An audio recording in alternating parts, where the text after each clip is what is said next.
Ya, terima kasih Anda masih bersama kami dan bagi Anda yang baru saja bergabung kami hadirkan kembali 3 berita utama hari ini. Tersangka pencurian sepeda motor di 10 lokasi di Ogan Komering Ulu terpaksa ditembak kakinya karena melawan saat akan ditangkap. Ratusan petani bersama Wahana Lingkungan Hidup Indonesia menggelar demo di kantor Badan Pertanahan Sumatera Selatan. Menjaga hutan gundul, Balai Konservasi Sumber Daya Alam Sumatera Selatan bersama masyarakat menanam berbagai jenis pohon di kawasan Marga Satwa Dangku, Kabupaten Musi Banyuasin.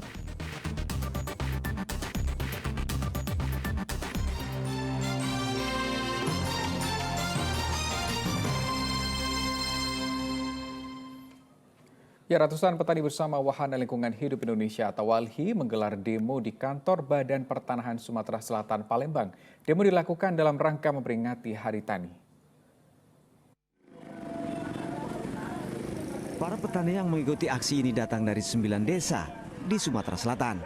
Dalam aksinya mereka mengajukan 4 tuntutan kepada BPN, yakni dilaksanakan reformasi agraria sejati untuk kedaulatan pangan dan energi, penegakan hukum terhadap perusahaan sawit yang berada di dalam kawasan hutan, perlindungan wilayah kelola rakyat atau WKR dari ancaman ekspansi perkebunan kelapa sawit dan hutan tanaman industri atau HTI, serta penegakan hukum bagi perusahaan yang melakukan pencemaran dan perusakan lingkungan hidup. Selain itu mereka juga menuntut BPN menyelesaikan kasus sengketa lahan di Sumatera Selatan yang banyak belum rampung.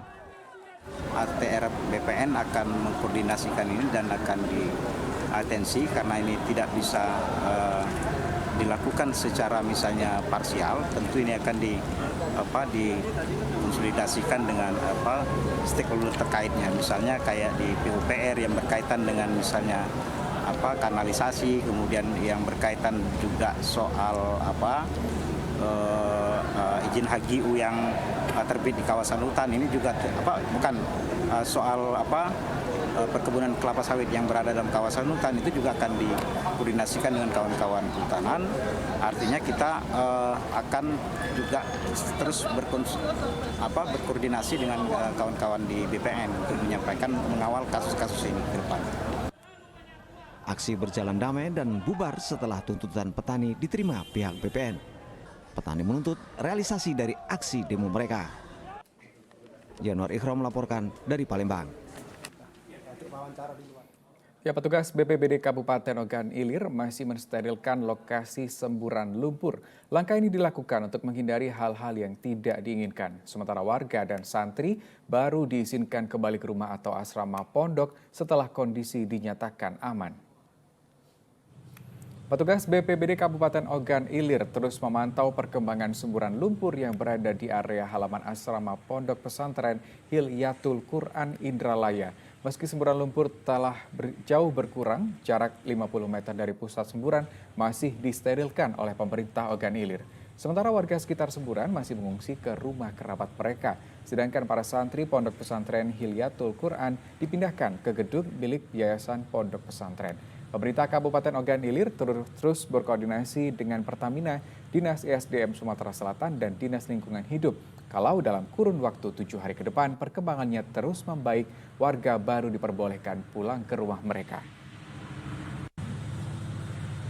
Kita bersama dengan tenaga ahli Pertamina masih tetap berkoordinasi juga dengan ESDM Provinsi, dan dari kita pemerintah Kabupaten LH juga tetap akan memonitor terus ini kondisi perkembangan sumur bor ini. Nah, ke depan kalau memang sudah dinyatakan aman baru kita akan adakan tindak lanjut. Pemantauan ini berjangka waktu Pak? Sementara ini tidak ada jangka waktu, tapi kemarin dari bincang-bincang dengan tenaga ahli Pertamina kita lihat perkembangan 5 hari sampai 7 hari ke depan, Pak.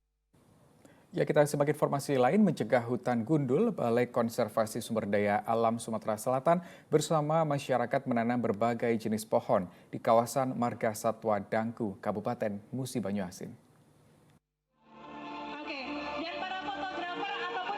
Penanaman ratusan pohon dilakukan Badan Konservasi Sumber Daya Alam Sumatera Selatan bersama masyarakat di kawasan Taman Marga Satwa Dangku, Kabupaten Musi Banyuasin. Berbagai jenis pohon ditanam di atas lahan seluas lebih dari 2.000 hektar, mulai dari pohon petai, jengkol, hingga pohon durian. Pejabat Bupati Musi Banyuasin dan sejumlah unsur Forkopimda Musi Banyuasin turut serta dalam proses penanaman pohon. Kegiatan ini merupakan bentuk kesadaran masyarakat untuk menanam kembali hutan yang telah gundul. Sebab lebih dari 30% kawasan ini telah berubah fungsi, sehingga mengubah formasi aslinya. Diharapkan melalui penanaman pohon dapat menghijaukan kembali kawasan hutan sekitar. Ini konsepnya adalah kebersamaan kita untuk mereboisasi dan menghutankan kembali lahan-lahan yang sudah agak berkurang dengan memanfaatkan dan bekerjasama dengan masyarakat yang berada di dalam kawasan.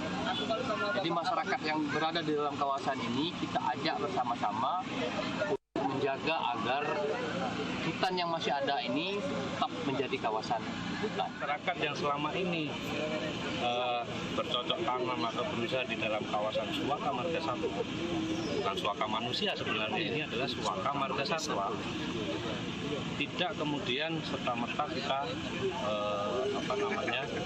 kita dalamilah permasalahannya, dan kemudian justru kita libatkan bersama-sama memulihkan Suaka Marga Satwa. Dan itu melalui proses yang panjang. Jadi tidak serta-merta seperti yang hari ini kita saksikan. Mereka untuk menyadarkan sampai tahap ini wah ini berdarah-darah kok menjadi, dan teman-teman di lapangan sampai sekarang juga masih memberikan pemahaman terus-menerus. Nantinya masyarakat yang tinggal di kawasan Taman Marga Satwa Dangku diberi kebebasan untuk mengelola lahan hutan. Meski demikian, mereka dilarang menjual lahan karena akan berurusan dengan hukum. Penanaman pohon di kawasan Marga Satwa Dangku ini menjadi salah satu target dari Indonesia Volunetsing 2030. Dedi Ruansyah melaporkan dari Kabupaten Musi Banyuasin.